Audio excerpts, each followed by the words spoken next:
Boa noite! Começa agora mais um Ela e Você. Eu sou a Pana Figueiredo e estarei com você na próxima hora trazendo muito conteúdo com credibilidade. Acompanhe um pouquinho do que preparamos para essa noite.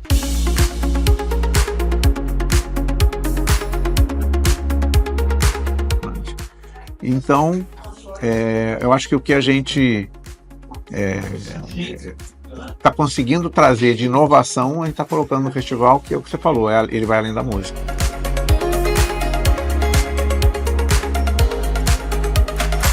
Eu fico muito feliz de estar junto em um projeto que quer se superar em todas as edições. E o Festival de Inverno é dessa forma, em todos os setores. Quer trazer mais comodidade, conforto e fazer com que todo o público cuiabano abrace esse evento que merece, né?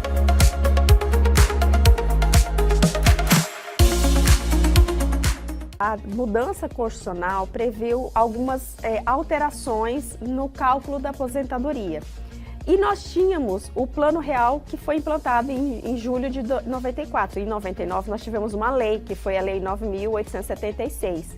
E aí ela fez a seguinte previsão, que quem fosse se aposentar a partir da publicação daquela lei, que foi em novembro de 99, só iria pegar as contribuições a partir do Plano Real. Ou seja, se eu fosse me aposentar em 2000, né, no ano de 2000, eu só poderia pegar as contribuições, mesmo que eu tivesse 30 anos de contribuição. Eu só ia pegar de julho de 94 até o ano de 2000. Aí vem a revisão da vida toda com qual objetivo? Para oportunizar que aquele trabalhador que pediu a aposentadoria e teve esse prejuízo financeiro pudesse pegar todas as contribuições. Gostou? Então não saia daí que o Ela e Você já começou.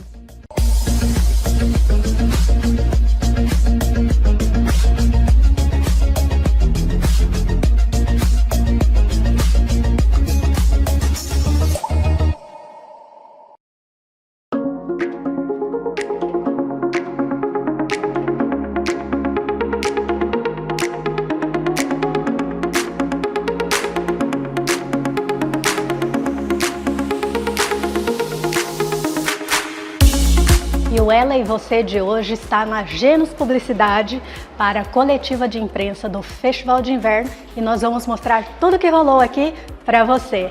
Vem comigo!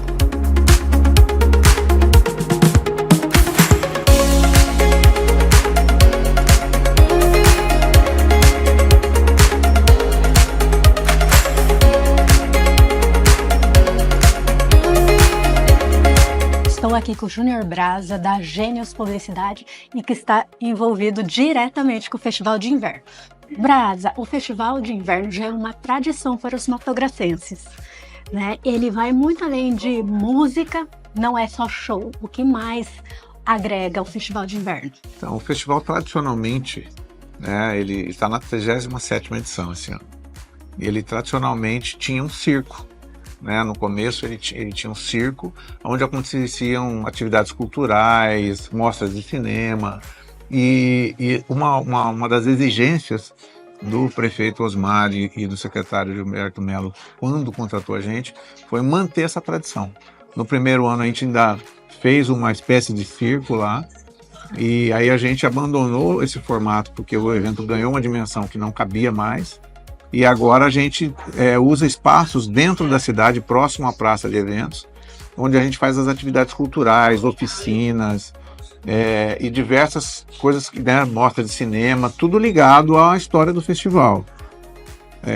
Esse ano foram 59 atividades culturais e turísticas que aconteceram paralelas ao festival e tudo de graça. Então, são mostras que a pessoa não paga, oficina que você se inscreve e participa sem pagar. Fora isso, a gente trouxe algumas inovações com a entrada da Gênios, que foi primeiro o Festival de Balonismo, que está na 3ª edição. Esse ano vieram 10 balões do Brasil inteiro para participar do Festival em Chapada. O segundo Festival de Paraquedismo aconteceu esse ano. Tivemos centenas de saltos esse ano aí. Foi sensacional, assim, e o legal do paraquedismo que a gente trouxe, que é via Federação Brasileira de Paraquedismo, é que ele vem com inclusão, né? A gente permite salto PCD. Então as pessoas com deficiência podem saltar e é uma adrenalina muito legal. Você vê o depoimento das pessoas, é impressionante. Então, eu acho que o que a gente está conseguindo trazer de inovação, a gente está colocando no festival, que é o que você falou, ele vai além da música. Perfeito. Brasa, o Festival de Inverno também, ele vem numa crescente dos últimos anos para cá, ele evoluiu, e eu percebi também que vocês trabalham muito a sustentabilidade no festival. Sim, isso está no DNA de Chapada, né? A prefeitura já tem uma preocupação com o meio ambiente muito, muito séria, e aí a gente incluiu isso de todas as formas, né? Como no Festival de Inverno tudo é de graça, a gente trouxe o parque de diversões a partir do ano passado, e quando trouxe o parque tinha que viabilizar como que as crianças iam poder brincar, para ter um certo controle. E aí nós criamos o Ticket Verde, que é um ingresso que serve para qualquer brinquedo do parque, e que para a criança ter esse ingresso ela tem que juntar 3 latinhas ou 3 garrafinhas PET ou 3 copos descartáveis e trocar por um ingresso.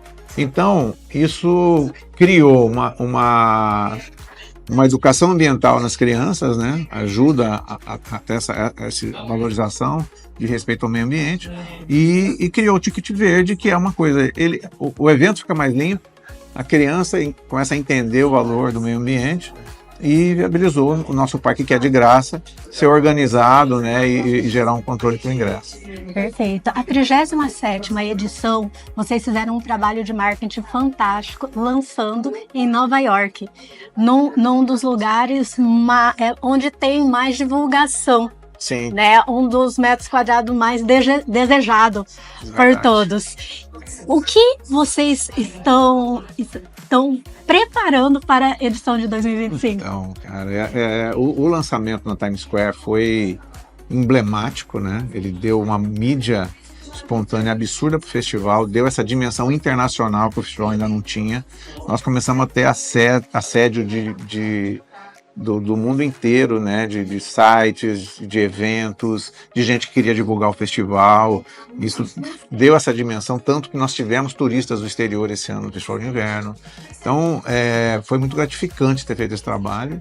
Ao mesmo tempo, lançou um desafio, né? Eu também não sei ainda como nós vamos fazer o lançamento do festival de 2025. Como você viu aí, já tem um spoiler aí de grandes shows que a gente já contratou para pro ano que vem. Mas a gente vai achar um meio aí de surpreender e colocar o festival nessa dimensão aí internacional mais uma vez. Nós temos a questão atualmente da estrada de acesso Cuiabá-Chapada. Isso já é um caso que está solucionado? Não, atualmente a estrada está liberada sem o Sigipare, né? Está bem tranquilo ir para Chapada, mas está na véspera de começar as obras, né? Em qualquer momento as obras vão começar. Pelo que eu me informei, durante a semana vai fechar a estrada, né? Não vai passar, e de sexta a domingo a estrada vai estar aberta. Não sei ainda se de sexta a domingo vai estar aberto 100% ou com Sigipare, mas, ou seja, todos esses eventos que a gente está divulgando daqui até o final do ano vão acontecer de sexta a domingo. Então eles vão estar sempre com o acesso tranquilo para quem quiser subir para a Chapada.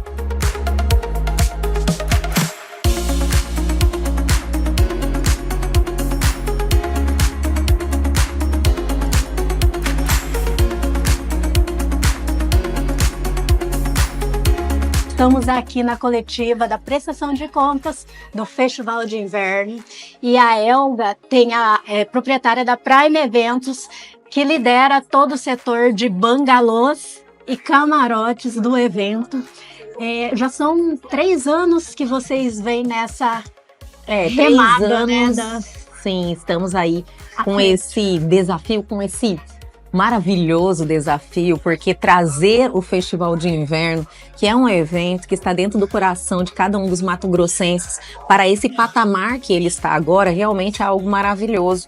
Está muito bem estruturado, está assim, gerando muitos benefícios para Chapada em todos os sentidos, para turismo, visibilidade. É um festival que almeja ser um festival internacional e tem toda a capacidade para isso. E estar suprindo essa necessidade dos camarotes e bangalôs, porque às vezes as pessoas, as famílias querem ir ao evento, querem ir com mais conforto, segurança, com um visual melhor, com atendimento melhor. Então, o festival pediu, né? Eu acho que é uma necessidade que o festival teve e a gente está atendendo aí e o público também está adorando e cada vez melhor. E o que eu percebi é realmente isso, que a estrutura de camarotes e bangalôs, cada ano, ela tem um diferencial. Esse ano tinha até tomada para carregar os celulares. Então, se você está indo para a Chapada e viu que a bateria do seu celular está acabando, não vai ficar sem bateria, porque lá nós agora temos tomada nos bangalôs. Muito maravilhoso, né? Eu acho que todo mundo está conectado hoje. Essa é uma tendência, né? De todas as gerações. E eu fico muito feliz de estar junto em um projeto que quer se superar em todas as edições. E o Festival de Inverno é dessa forma, em todos os setores. Quer trazer mais comodidade, conforto e fazer com que todo o público cuiabano abrace esse evento que merece, né? Eu tô na expectativa do que vem para 2025, né? É um desafio. É um desafio muito grande, porque é um festival muito expressivo já, que vem dando o seu melhor. Então, o desafio de logística, público que só cresce, e não é só um festival de música, mas tem aí uma veia muito forte, né? Na questão das atrações, transita por vários estilos também, tem sertanejo, tem rock, e são ritmos populares que as pessoas realmente se deslocam para irem assistir os artistas que se apresentam lá. Mas tem balonismo, paraquedismo, tem eventos culturais, então Chapada fica movimentada durante todo o Festival de Inverno, que não é só no final de semana, né? Durante toda a semana. Toda semana. Elga, muito obrigada por me dar a satisfação de entrevistá-la mais uma vez. Imagina, minha irmã querida, obrigada a todos os telespectadores. 2025 vem assim, eu acredito que é uma missão assim desafiadora, mas vai surpreender todos vocês. Festival de Inverno 2025, Chapada dos Guimarães está de parabéns. Prefeitura de Chapada dos Guimarães está de parabéns. Prefeito Osmar Froner, Gilberto Melo, que é uma pessoa que ele vive o festival durante o ano inteiro, tanto ele quanto o prefeito e toda a prefeitura de Chapada. Então, muito obrigada por estar aqui fazendo essa cobertura e trazendo informações para os nossos telespectadores.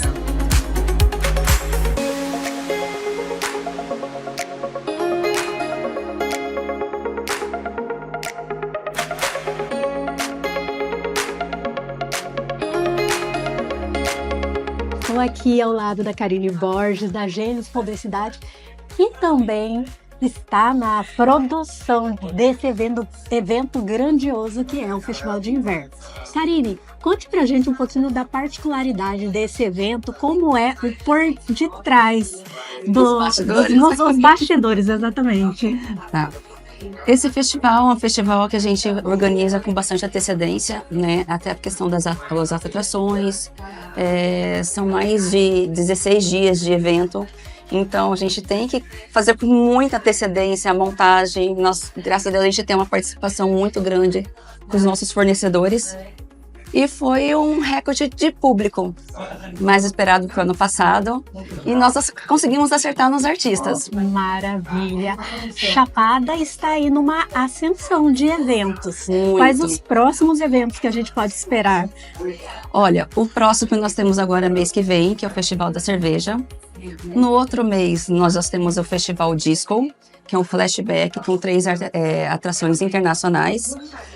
Nós temos também o Festival Blues, que vai ter uma atração internacional que vai vir do Texas. Esse é novo, eu não sabia.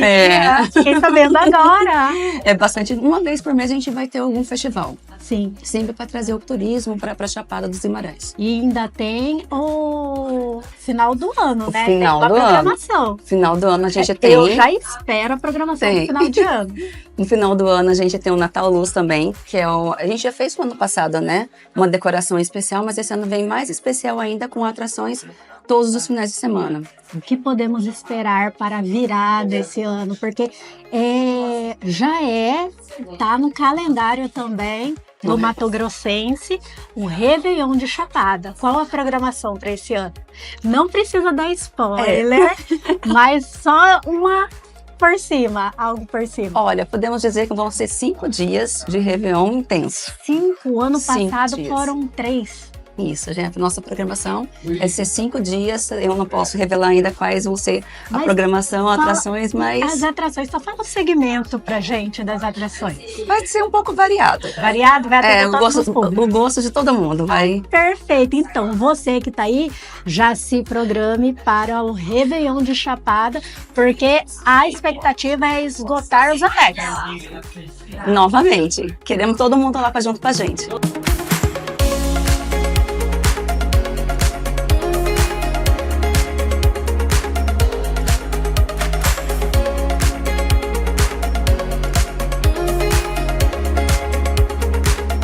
Paula, você está à frente do Festival de Cerveja em Chapada. Pode falar um pouquinho pra gente sobre o festival? A UP Eventos, ela idealizou o Festival da Cerveja em 2019, a gente já está na 8ª edição, né? O ano que vem a gente tem inclusive a 9ª e a 10ª já confirmada.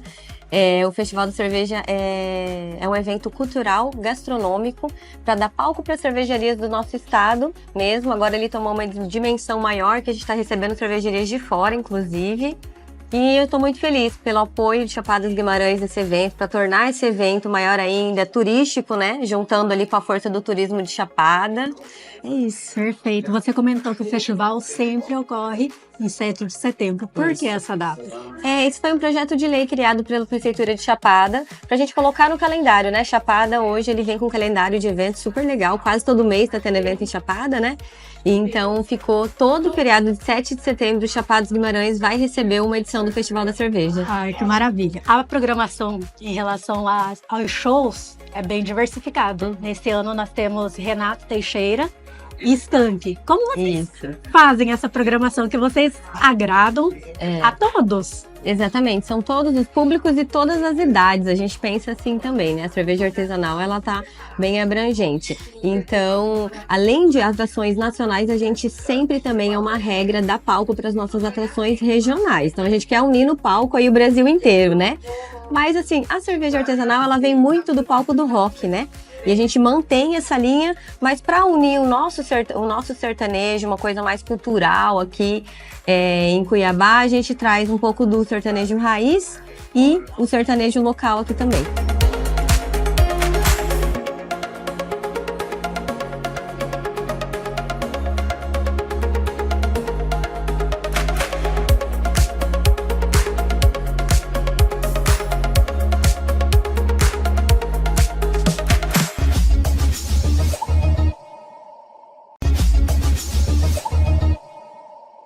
Hoje vamos falar sobre revisão da vida toda. Você sabe o que é?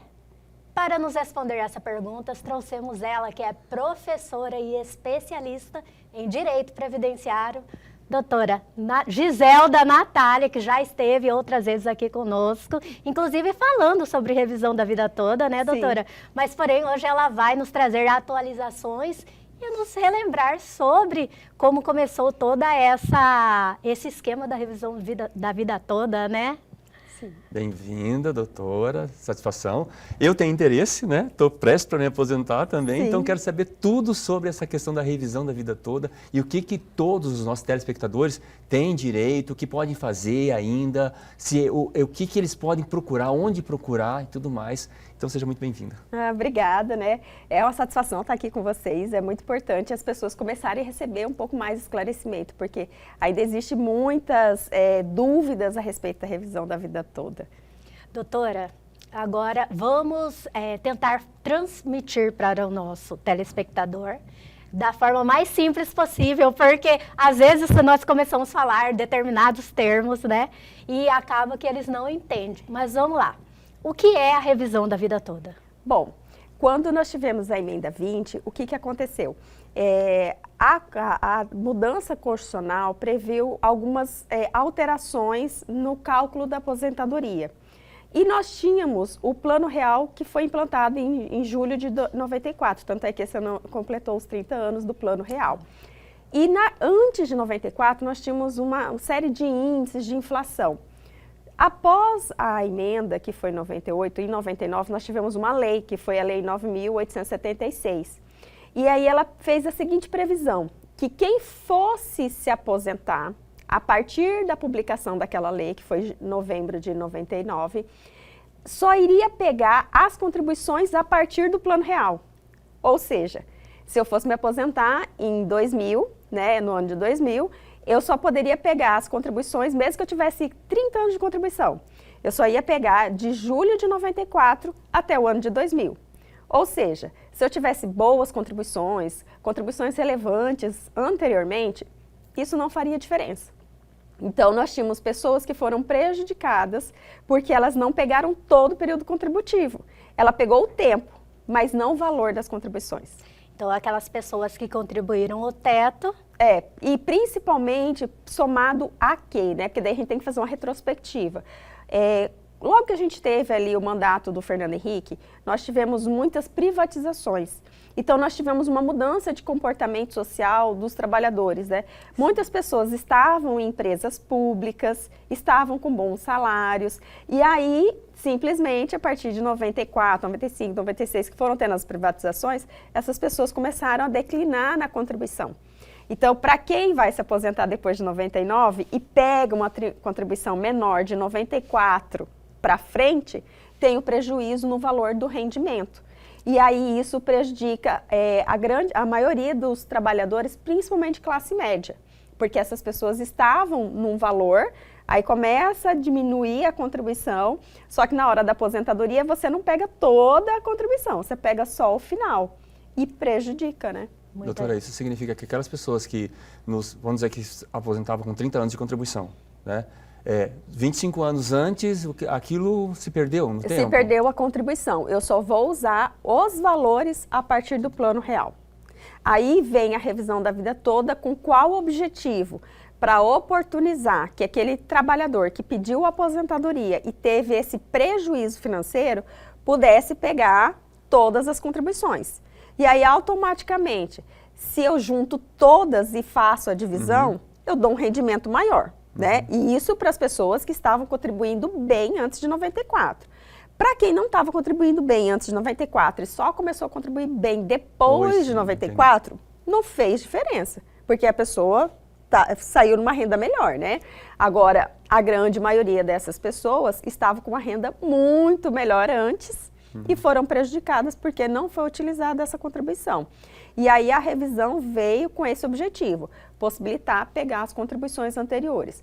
E aí quando foi em 2019, o STJ decidiu que deveria ter a revisão, isso subiu para o STF, aí em dezembro de 2022 o STF decidiu que realmente caberia a revisão, mas deu uma decisão assim, sem especificar para quem caberia essa revisão, modulando, né, o tempo, para quais pessoas, em que condições isso seria pago. Aí tanto é que essa decisão ainda está aguardando embargos de declaração que não foi julgada ainda. Mas após essa de 2024, teve uma outra, o INSS recorreu dessa decisão de 2022. Não foi bem um recurso do INSS. O que aconteceu? Em 99, quando veio a lei, nós tivemos uma ação direta de inconstitucionalidade, né, por algumas associações. E aí essa ação direta de inconstitucionalidade, ela foi julgada agora em março de 2024. Então nós temos duas situações. Uma das pessoas que estavam com revisão, pedindo a revisão do benefício para poder pegar o período anterior a 94. E aí existia uma ação de inconstitucionalidade questionando aquela lei 9.876 para que ela não fosse aplicada. O que aconteceu? Quando foi em 2024, o STF decide que aquela lei é constitucional. Ou seja, ela está valendo, não tem como pegar retroativo, porque na lei deixa bem explícito. Quem está contribuindo antes da publicação da lei, pega só de 94 para frente. Então, cai por terra todo o pedido da revisão da vida toda. Só que aí nós temos uma ação de inconstitucionalidade, que falou que é constitucional, e a ação da revisão da vida toda, que fala que tem direito à revisão. São duas leis? Não, são duas decisões, uma para revisão mais uma de constitucionalidade, né? E agora, essa da revisão da vida toda, ela não transitou em julgado. Ela ainda está aguardando algumas decisões sobre embargos, porque ela não ficou muito clara sobre o tempo que ela será aplicada. Então, como ela não transitou ainda, a questão sobre a constitucionalidade da lei, ela vai terminar o quê? Se sobrepondo sobre esse questionamento, né? Tanto é que quando se decidiu sobre a inconstitucionalidade, o próprio STF, na decisão, alguns ministros até pontuam, né? Nós até tivemos uma decisão divergente anteriormente, mas nada que não possa ser corrigido agora. Então, ou seja, eles estão corrigindo aquilo que eles decidiram anteriormente. Existe uma possibilidade, então, da revisão da vida toda, ela ser transformada numa lei. Não, da revisão não ser aplicada. Não ser aplicada? Não ser aplicada por conta da constitucionalidade da lei que estava sendo questionada. Na hora que votou a DIN, ela perdeu, né? Não, na verdade, quando foi a DIN, ela perdeu no sentido de não ser tida como inconstitucional. Sim, ou seja, ela afirmou que a lei é constitucional e ela deve prevalecer. E nesse quesito da revisão da vida toda, né? A senhora falou que está discutindo alguns embargos. Né? Se for por decisão do STF, pode ser que, se eles... Qual que é a sua ideia sobre isso? A senhora acha que eles vão aprovar? E se aprovarem, existe uma outra lei, eles vão ter que achar um meio termo aí para decidir. Agora, o que se cogita dentro desse mundo jurídico, né? Porque os embargos, eles vão vir para definir período, para modular. Porque todas as vezes que tem uma decisão que tem, assim, vai atingir economicamente, socialmente, né, o país, ele tem que definir, vai ser para todos que entraram com a ação, para quem já tinha ganho ação, né, então eles vão ter que definir. Só que a hora que eles forem decidir dos embargos, já vai ter a decisão dessa nova, da ADI, que falou que era constitucional. Automaticamente vai refletir sobre esses embargos, né? E aí, a hora que nós, enquanto especialistas, né, estamos naquela dúvida, o que eles farão para quem já estava numa procedência, mas sem trânsito julgado, né? E quem não entrou com a ação. Porque assim, quem não entrou com a ação não tem o risco de pagar honorários de sucumbência, porque automaticamente, se falou que é constitucional, todo mundo vai perder a ação, né? Agora, quem entrou com a ação, nós temos um problema de pagar honorários de sucumbência, né? Então, nós temos que essa decisão dos embargos vão definir para quem será aplicada e se será aplicada, porque nós temos a ação de inconstitucionalidade que falou que está valendo a lei. Nós temos a questão das custas processuais e dos honorários de sucumbência. Então, hoje nós temos uma incógnita sobre a revisão da vida toda, porque a gente sabe que, tecnicamente, com a decisão da ação de inconstitucionalidade, ela não tem como prevalecer. Para antes de 94. Não tem como prevalecer, porque a lei que trouxe essa regra foi declarada pelo STF como constitucional. Se ela tivesse falado assim, não, a gente não é constitucional esse ponto, eu tenho que realmente conceder o direito para todas as contribuições. Ok, mas eles não falaram isso, assim, não, a lei é constitucional, ela está valendo, se ela está valendo, não tem o que se questionar numa revisão. Então, agora, a pendência vai ser aqueles que já entraram pedindo aqueles a revisão. Que já entraram. O que vai acontecer com eles, né? Se vai dar o direito, se não vai dar, vai ser uma incógnita, que nem a senhora falou, e tem jurídica. E muitas pessoas, assim, porque nós temos casos de pessoas que já receberam a revisão e transitou em julgado. Era exatamente isso que eu ia perguntar, doutora. Eu tenho certeza que está muito interessante, que estamos esclarecendo dúvidas dos nossos telespectadores, mas o Ela e Você de hoje já retorna.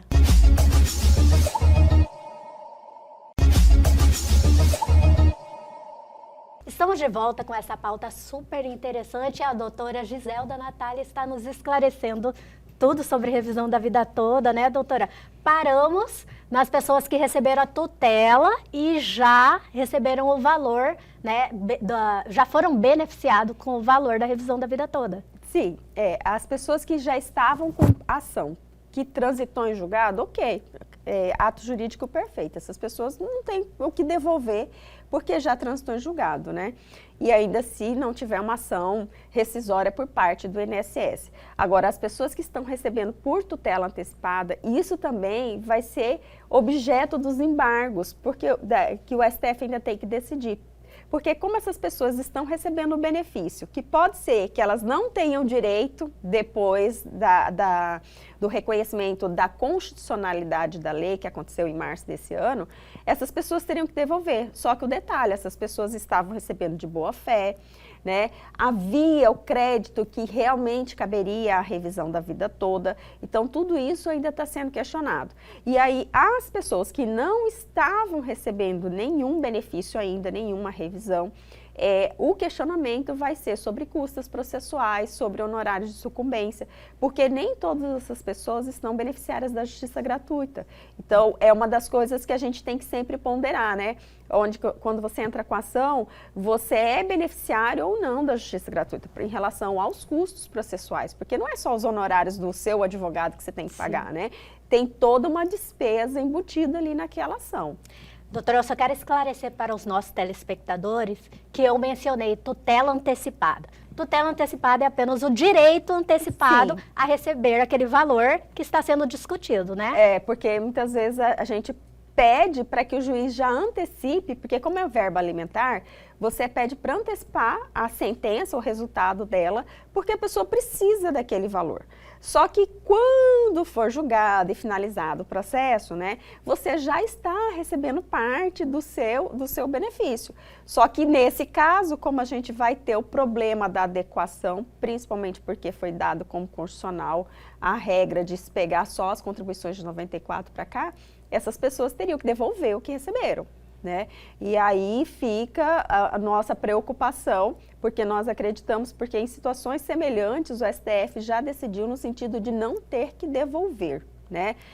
Mas a gente ainda não tem o resultado para falar assim, é isso que vai acontecer. Eu acredito que como em situações semelhantes ele já decidiu nesse sentido, não vai ser determinada a devolução.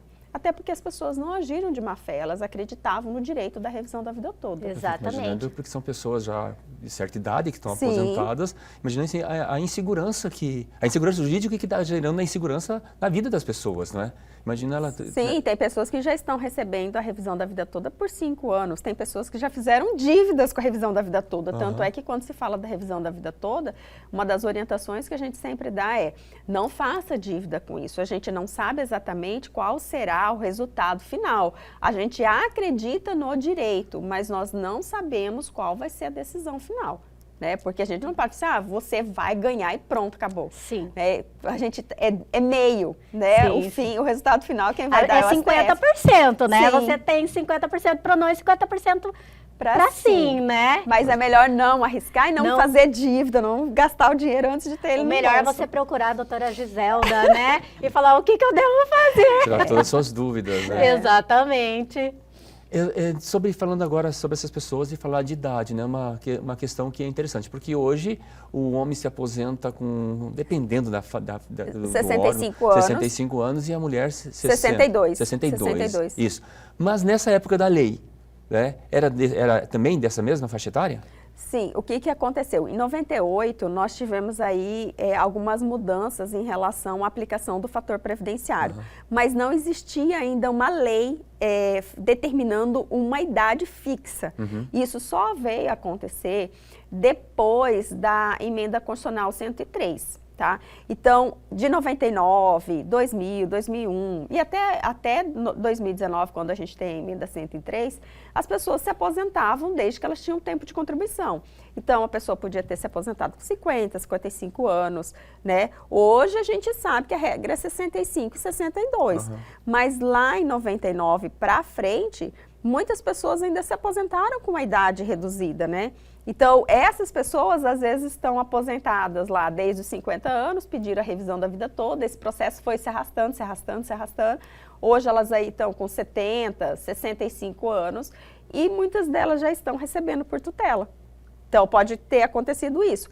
Hoje, a idade é 65 e 62, mas naquela época, independia a idade, porque o requisito principal era tempo de contribuição. Então, se eu tivesse 30 anos de contribuição, eu aposentava, como mulher, né? E o homem tendo 35 anos de contribuição, ele se aposentava. Eu fico imaginando essas pessoas, 65 anos, 70 anos, são pessoas hoje ativas ainda aqui Sim, são no Brasil, ativas. né? Até porque a expectativa de vida brasileira aumentou muito, e passar por uma situação dessas... É, porque ela já está pensando assim, eu tenho essa renda já compõe a minha condição financeira, Sim. né?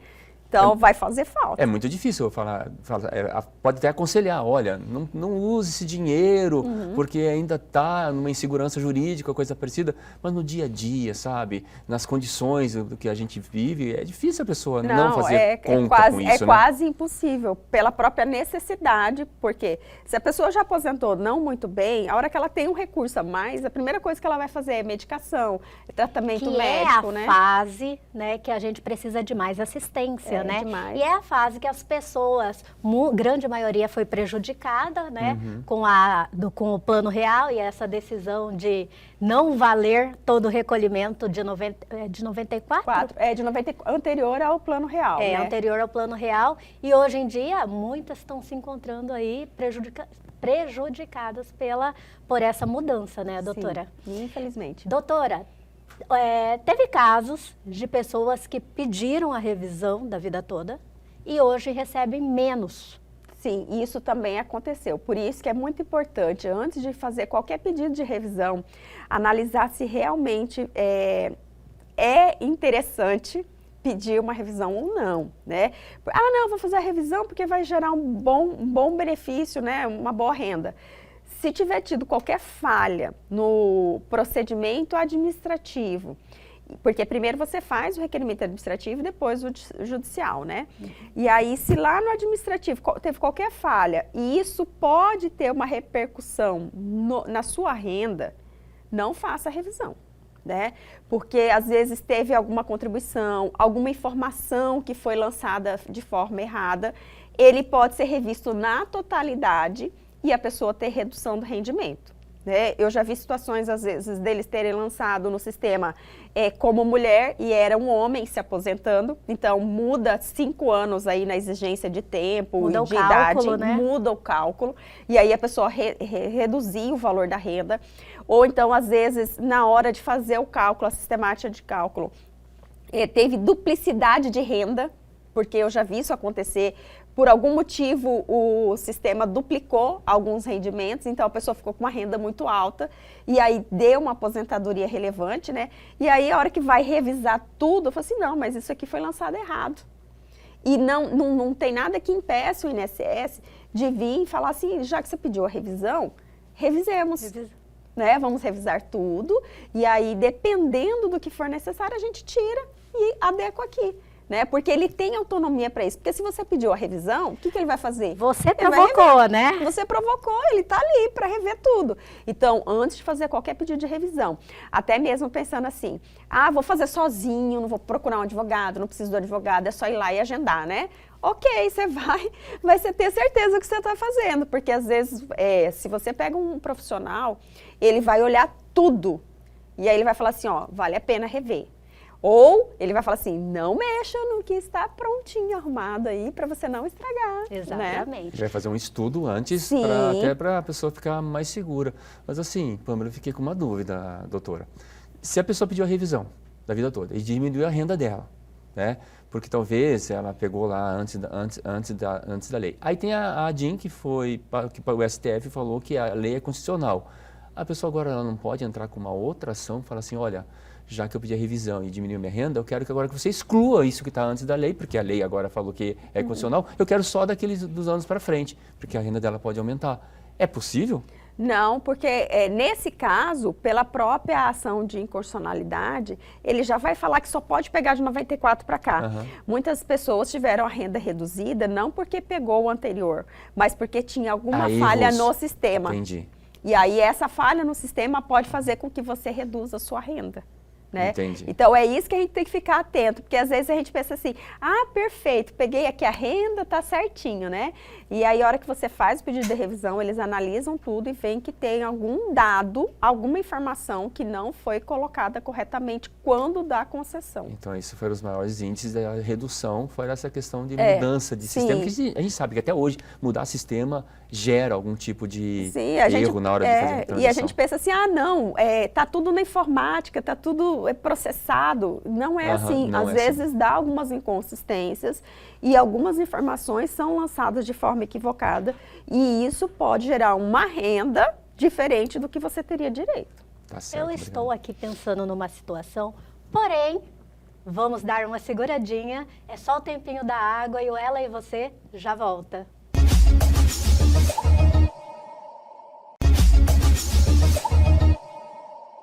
Voltamos aqui com esse bate-papo sensacional. Doutora, paramos na minha dúvida. Falando sobre revisão da vida toda, os recolhimentos que foram perdidos, vamos dizer dessa forma, né?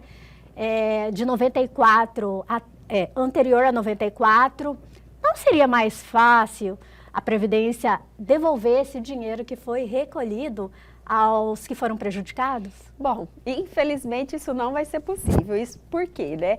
Nós temos na Constituição Federal um princípio da solidariedade social. Então, obrigatoriamente, nós contribuímos, porque a contribuição é obrigatória, mas eu não contribuo para mim, né? A sua contribuição não é para você, do Capelo não é para ele. Então, a nossa contribuição é para a sociedade. Então, todas as vezes que nós contribuímos para quem já está aposentado e está recebendo benefício. Então, não teria como o sistema me devolver, já que ele não está usando esse valor para minha aposentadoria, mas ele está usando o tempo para minha aposentadoria. Então, veja que ele vai usar o tempo, não vai usar o valor para fins de renda. E como a gente tem esse princípio da solidariedade social, não há possibilidade de se devolver. O que gera uma injustiça, né? Pensando assim, eu contribuí tanto e não posso ver isso calculado no meu rendimento, que foi dos grandes questionamentos quando veio a revisão da vida toda, né? Por que que eu não tenho direito às contribuições pela própria isonomia, né? Pelo caráter contributivo e para ter o retorno disso, porque a contribuição, ela tem que ser de contraprestação. Então, eu pago para receber, mas infelizmente não seria possível devolver, não tem previsão para isso, constitucionalmente falando, e pela própria Constituição nós temos um pacto intergeracional, né? Todas de geração em geração a gente vai contribuindo para garantir a próxima, né? Então, eu estou considerando que aquilo que eu contribuí garantiu quem estava no meio do caminho, as contribuições que eu estou fazendo tá gerando aposentadoria para quem está aposentado hoje, e os meus filhos vão trabalhar para gerar rendimentos para minha aposentadoria. Então, não dá certo fazer a devolução. Entendo. É injusto, né? Olhando de forma leiga. Não é moral, injusto, mas é legal. Mas é legal. Sim. Pensando muito na pessoa, né? Por exemplo, o que eu estou pagando de Previdência agora, então eu estou contribuindo para os aposentados que estão hoje... estão na ativa. Na ativa. Na ativa aposentados. Que estão aposentados, né? Exatamente. Que estão vivos, né? E aposentados, né? Nós estamos ativos. E quando eu me aposentar, então alguém vai estar pagando a Previdência para pagar estaremos a aposentadoria. lá em oração, que continuem trabalhando para poder continuar recebendo a aposentadoria. Eu estou quase com a idade de me aposentar, mas não pretendo parar agora. E eu acho que é uma realidade do brasileiro aí, né? Sim. Chegar na idade da aposentadoria ainda tem uma vida ativa pela frente ainda. Sim, por mais que a gente tenha aí as regras de aposentadoria para 65 anos e 62 anos para a mulher, nós temos uma expectativa de sobrevida muito alta, né? Então, por exemplo, no caso da mulher, 81 anos. Então, se eu pensar, aposentei com 62, eu tenho pelo menos aí quase 20 anos ainda de vida, né? Esse período eu preciso ir para os aposentos e ficar lá nos aposentos, né, no quarto? Não, eu posso muito bem fazer uma transposição de carreira, começar a desenvolver uma outra atividade, um trabalho voluntário, né? E é importante que a pessoa fique nativa. É saudável, É né? saudável, até porque se ela sempre foi ativa e sempre se sentiu útil, né? Porque simplesmente colocá-la no quarto, porque antigamente você falava assim, vá para os aposentos, que é da aposentadoria. E a pessoa logo, 6, 7 meses, falecia. Hoje, a expectativa de sobrevida é alta, então não dá para você, assim, vá para os aposentos, né? Você, assim, vá para um outro trabalho. Exatamente, e a expectativa cada vez aumenta mais, Sim. né? Estamos aí, Campelo, falando de aposentar com essa carinha de 50, Um Campelo. bebê ainda.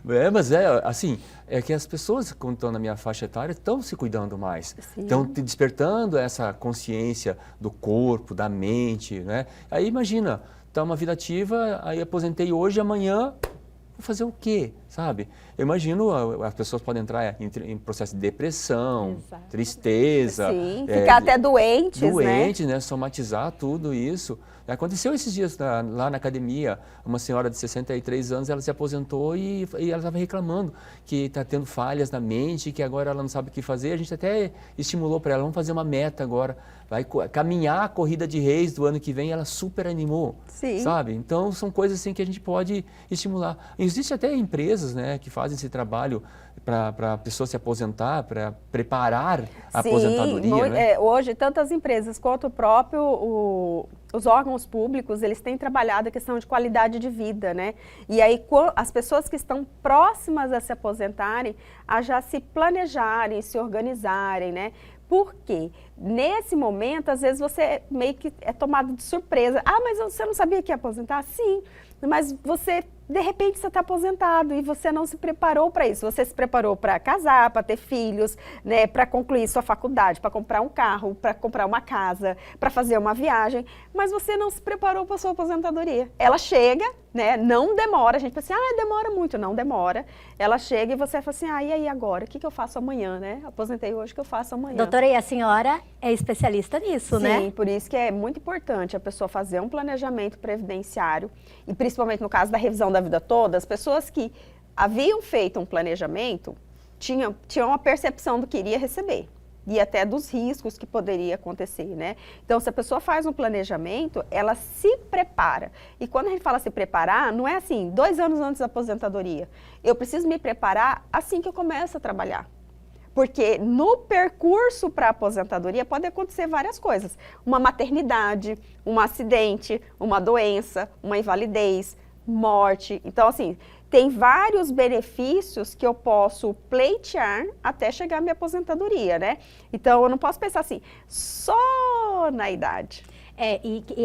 Entra nisso que estávamos falando antes. Sempre tem alguém, né, pagando para que esses benefícios sejam concedidos, né, doutora? Tem uma grande maioria que se encaixa nessa faixa de 62, 65 anos, mas existem categorias também profissionais que é bem menos tempo, né? Militar, educação, que são outros. Isso é uma variável que entra também na vida da pessoa, né? Sim. A carreira profissional dela. E aí, por isso que ela precisa se preparar, ou se é uma atividade salubre, né, uma atividade perigosa, por isso que ela se prepara porque vai ter uma aposentadoria numa idade menor, reduzida, né? Então, e aí ela muitas vezes vai ter que mudar de carreira, porque às vezes você passou, por exemplo, numa atividade sempre de risco, você não vai aposentar e continuar na atividade de risco, você vai se aposentar e muitas vezes você vai mudar de atividade, né? Para você continuar numa atividade, né? Porque você ainda está bem fisicamente, intelectualmente, mentalmente, e aí você continua trabalhando, mas não no mesmo risco que você estava submetido antes,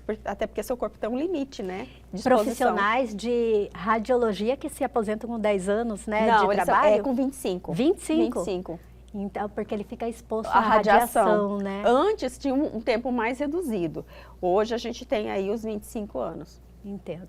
Doutora, o Campelo colocou uma situação anteriormente, né, Campelo, sobre os que recolheram a mais. Como é que ficaram essas situações?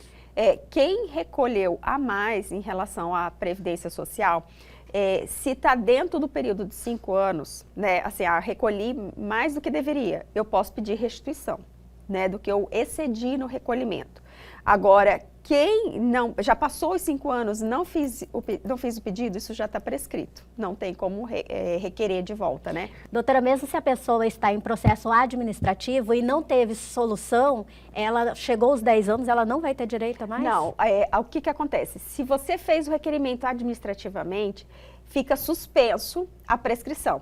Então, estou lá ainda questionando se eu tenho direito a devolver o valor que eu paguei a mais. Ok, esse período você não perde seu direito. O que não pode deixar é de requerer. Paguei a mais, vou bater na portinha da Receita Federal, porque nesse caso é Super Receita, né? Para pedir a devolução do que eu paguei a mais. Passou esse prazo, mas ainda estou dentro de um processo administrativo, não tem problema. Agora, passou 5 anos, esquece, você não vai conseguir receber, porque o direito não socorre os que dormem. Exato. Campelo? Tem que ter sempre assim, uma consultoria interessante, é o trabalho da senhora, né? Sim. De orientar, abrir possibilidades para que as pessoas consigam perceber isso e ir atrás dos seus direitos, né? Tem muita gente que fala, eu não acredito que isso vai dar certo, mas dá, né, doutora? Sim, e o que precisa, as pessoas precisam criar também consciência, é que às vezes elas até pagam errado, porque eu já vi isso acontecer. Eu prefiro pagar, continuar, porque o contador me falou isso, o fulano me falou aquilo, né? E não paga a consulta de um advogado para poder ter esclarecimento. Paga a consulta do contador, mas não paga do advogado. E aí, às vezes, a pessoa paga assim, 2, 3, 4 anos, um valor, né, para contribuição, pensando assim, vai valer um valor muito maior. Só que esquece que tem toda uma sistemática de cálculo, que isso vai ser diluído na média, né? E aí, ao invés de procurar um profissional e receber a orientação adequada, ele prefere continuar pagando, e aí a hora que chega a aposentadoria recebe um valor baixo. Aí fala assim, mas eu estava pagando tão bem, mas não percebeu que é média, né? Então, tudo isso precisa passar por uma orientação, por um esclarecimento. Costumo falar que um completa o outro, né? Procura as duas profissões, que o que faltou aqui, o outro complementa. Sim, sim. Doutora, mais uma dúvida, né? Porque aqui hoje a gente está fazendo uma sabatina com a doutora, né, Campelo? Tirando todas as nossas dúvidas. O Campelo, porque tá prestes a aposentar, né, Campelo? É, mas ele é um bebê. Né? Como eu costumo falar, embora não pareça. Mas é igual a senhora comentou, antigamente as pessoas começavam a trabalhar muito cedo, Sim. né? Esse é o caso, Campelo? Eu comecei já com 16 anos a trabalhar. Uma idade boa. É uma idade boa. Mas assim, naquela época não é. Quando eu comecei ainda não era. Eu tinha carteira de trabalho, mas eu entrava como aprendiz, né? ainda. Né? Então tinha todo um processo, né, de trabalho. E hoje eu sou servidor público, então eu tenho uma vida aí com muito mais de 35 anos de contribuição. Isso é certeza, porque as leis foram mudando, né, e hoje não é mais só o tempo de contribuição. Né, hoje é o tempo e a idade. O tempo e a idade, exatamente. Doutora, a gente percebe, quando pensa em aposentar, já começa a receber mensagem, não sei como, do WhatsApp, SMS, ligação, oferecendo coisas, benefícios para a aposentadoria. Isso acontece também, no caso, para as empresas que estão pensando em buscar essa alternativa de fazer uma análise da vida toda da pessoa? Acontece isso? Sim, infelizmente, a gente, com essa mudança de comportamento nas decisões do STF, o que aconteceu? Todos os escritórios assim, de advocacia que estavam ali respaldados com as decisões anteriores, avisaram para os clientes assim, espera, muita cautela agora, porque a gente ainda não tem uma decisão conclusiva, né, para falar, finalmente é esse o resultado.